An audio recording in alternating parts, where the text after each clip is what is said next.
Assalamualaikum warahmatullahi wabarakatuh. Bapak Ibu, jemaah salat maghrib dan isya yang insyaallah dimuliakan oleh Allah Subhanahu wa taala. Kita akan menyambung pembahasan kita yang belum selesai tentang fadilah surat Ibrahim. Di pertemuan yang lalu kita sudah menyampaikan bahwa di antara keistimewaan surat Ibrahim adalah Allah mengajarkan seni berdoa, cara Nabi Ibrahim berdoa, dan semua doa Nabi Ibrahim dimabulkan Allah Subhanahu wa taala, walaupun membutuhkan kesabaran dalam menunggunya. Dan ini tentunya menjadi suri tauladan bagi kita bagaimana hendaknya kita berdoa kepada Allah. Karena Nabi Ibrahim salah satu dari dua Nabi yang disebutkan menjadi uswah hasanah bagi kita. Dan ini bisa dilihat pada inti surat Ibrahim, yaitu dari ayat ke-35 sampai ayat 41. Kita sudah bahas ayat ke-35 dan 36, yaitu bagaimana Nabi Allah setelah meninggalkan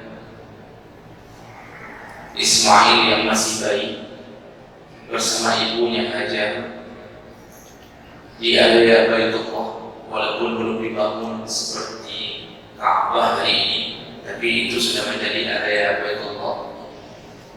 Dan Nabi Ibrahim berdoa pertama sekali yaitu dengan gaya bahasa, wa idz qala Ibrahim rabbi ij'al hadzal balada aminan, ya Allah jadikanlah tempat ini, negeri ini aman. Permintaan Ibrahim pertama menjaga lingkungan. Maka kemarin kita sudah jelaskan dengan singkat bahwa salah satu yang mendukung kita berbuat baik adalah lingkungan. Sehingga kalau mau pindah rumah, cari rumah, maka lihat dulu lingkungannya. Jangan melihat indahnya rumah, tapi lihat baik atau tidak baik lingkungan tersebut. Karena itu sangat berpengaruh kepada perkembangan dan ketaatan anak-anak kita. Begitulah Nabi Allah Ibrahim meminta kepada Allah. Dan doanya makbul, maka menjadi negara aman. Aman dari sisi manapun, aman untuk urusan politik, aman dari kekacauan lingkungan, maksiat kecil sekali. Kalaupun ada, itu pribadi-pribadi yang melakukannya, tapi tidak sampai mengacaukan keadaan kota Makkah. Nah, kita akan sambung di ayat ke-37 dan ayat dan berikutnya.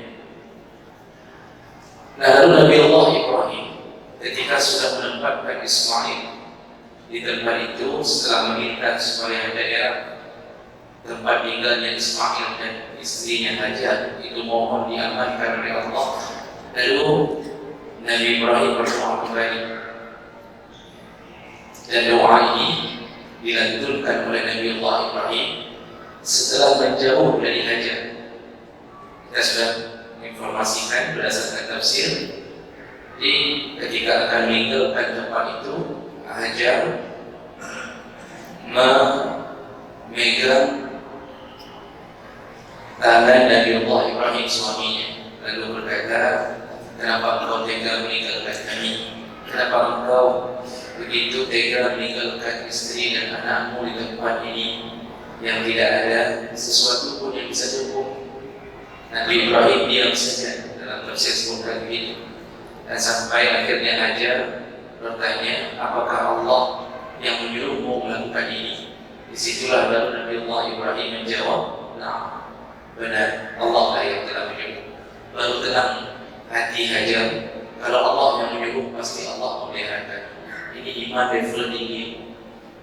Kalau Allah yang sudah suruh, pasti Allah melihara.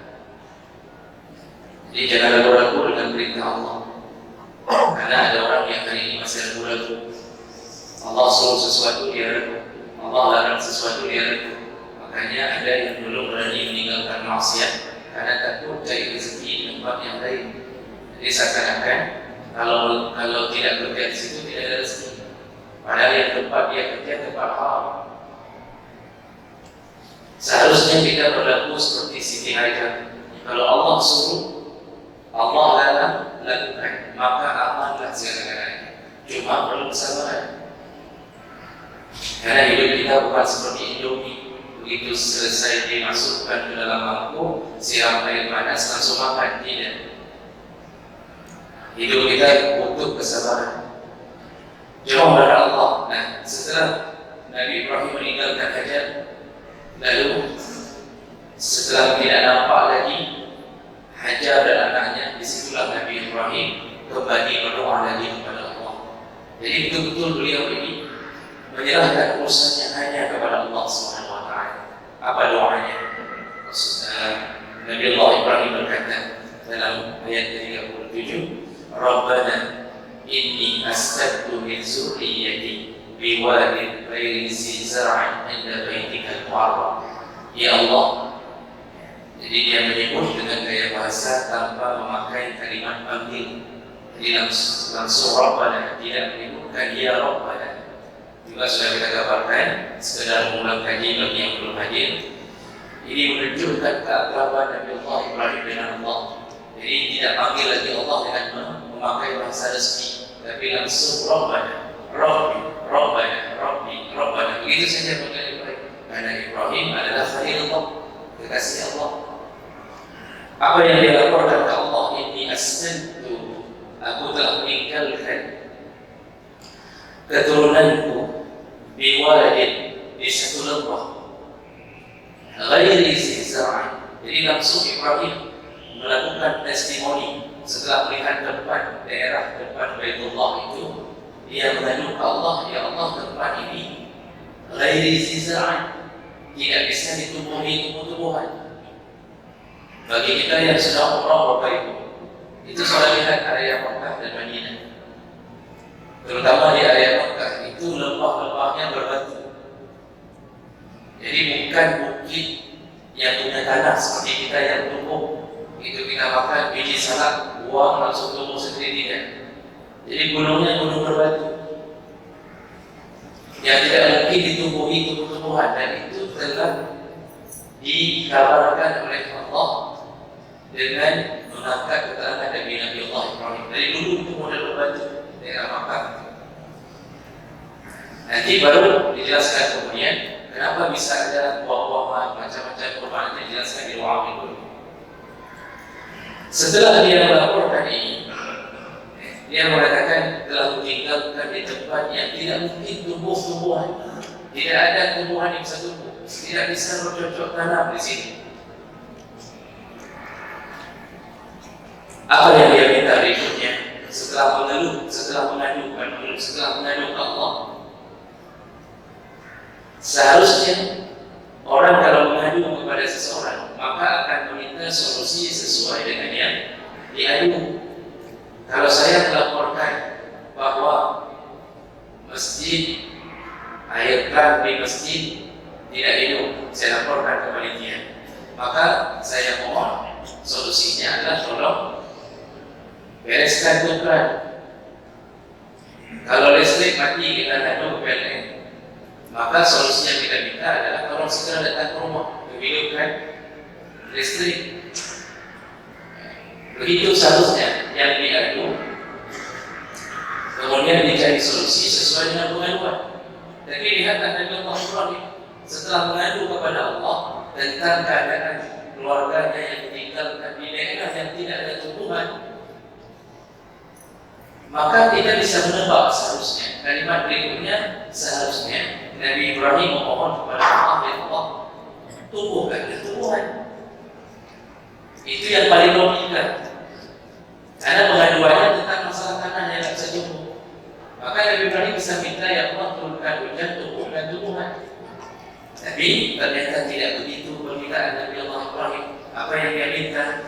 Rabbana liyuqimus shalah. Ada 3 permintaan untuk menangani penderitaan yang akan muncul bagi Hajar dan Ismail, dan untuk menjaga Hajar dan Ismail, Nabi Allah meminta 3 permintaan kepada Allah. Yang pertama, ya Allah, jadikanlah mereka orang-orang yuqimus shalah, yang mendirikan salat. Kan terkesan aneh upaya kepada Allah. Masa urusannya urusan tanaman, tapi memintanya kita supaya mendirikan salat. Ini perlu difikirkan begitu panjangnya. Kenapa salat yang diminta oleh Nabi Allah Ibrahim agar Hajar dan Ismail mampu melakukannya? Pertama, karena salat yang bisa memancing keberkahan Allah Subhanahu wa taala. Semua orang hidup boleh sakit, tetapi keberkahan hanya turun kepada si miskin yang salat. Keadaan kita boleh terjadi musim paceklik apapun boleh terjadi, tetapi yang bisa membuat kita mampu menghadapinya adalah salat. Maka salat itu sumber keridhaan Allah. Aneh kalau ada orang meninggalkan salat lalu bermohon-mohon kepada Allah. Rata-rata orang yang tidak salat, Allah hancurkan gaya hidupnya. Allah akan sempitkan rezekinya. Semakin cepat kita melakukan salat, semakin cepat Allah menurunkan rezeki yang telah dibuat kuota untuk kita. Maka coba lihat gaya orang tidak salat. Mohon maaf, yang paling banyak itu biasanya supir. Mohon maaf, kalau ada supir di sini, tidak semua supir. Supir yang di sini itu tidak masuk. Tidak termasuk orang meninggalkan salat. Di sini saja hadir. Tapi rata-rata supir banyak meninggalkan salat. Berapa kali naik dari 300 diperhatikan di masjid, supirnya tidak salat. Kita disuruh salat, supirnya santai saja. Nanti nanya, sudah selesai, sudah selesai, tak berangkat kok. Dia tidak salat. Subhanallah, begitu pagi. Pulih bangunan, hampir berangkat tidak salat. Sekarang lihat rezeki mereka, uang banyak. Itu sekali menjadi pulih sehari bisa dapat 100.000. Makan ditanggung, tapi Masya Allah hidup begitu-begitu saja, penuh dengan masalah.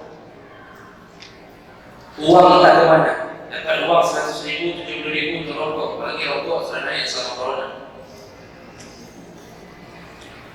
Jadi hidup Allah buat dia dapat rezeki dengan rahmannya, tapi Allah tahan rahimnya. Allah tidak sayang kepada mereka.